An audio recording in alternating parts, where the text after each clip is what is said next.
ಅಂಗಡಿಯೊಂದರಲ್ಲಿ ಖರೀದಿಸಿದ್ದ junk food ಪೊಟ್ಟಣವೊಂದರಲ್ಲಿ ಸುಟ್ಟು ಕರಕಲಾದ ಸಣ್ಣ ಹಾವಿನ ಮಾದರಿಯ ತುಂಡು ಪತ್ತೆಯಾಗಿರುವುದು ಗ್ರಾಹಕರಲ್ಲಿ ತೀವ್ರ ಆತಂಕವನ್ನು ಮೂಡಿಸಿದೆ.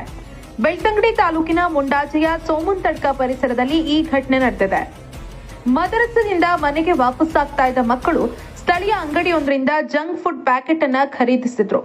ಮನೆಗೆ ಬಂದು ಪೊಟ್ಟಣ ತೆರೆದು ಜಂಕ್ ಫುಡ್ ತಿನ್ನುವ ವೇಳೆ ಅದರಲ್ಲಿ ಸುಟ್ಟ ಹಾವಿನ ಮಾದರಿಯ ವಸ್ತುವೊಂದು ಪತ್ತೆಯಾಗಿದೆ. ಇದನ್ನ ಕಂಡು ಬೆಚ್ಚಿಬಿದ್ದ ಮಕ್ಕಳು ತಕ್ಷಣ ತಮ್ಮ ಮನೆಯವರಿಗೆ ವಿಷಯವನ್ನ ತಿಳಿಸಿದ್ದಾರೆ. ಆತಂಕಗೊಂಡ ಮನೆಯವರು ತಕ್ಷಣವೇ ಮಕ್ಕಳನ್ನ ಆಸ್ಪತ್ರೆಗೆ ಕರೆದೊಯ್ದು ಪರೀಕ್ಷೆಗೆ ಒಳಪಡಿಸಿದ್ದಾರೆ.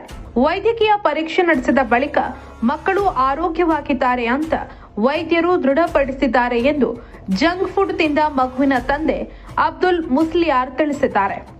ಹಾವಿನ ಮಾದರಿಯ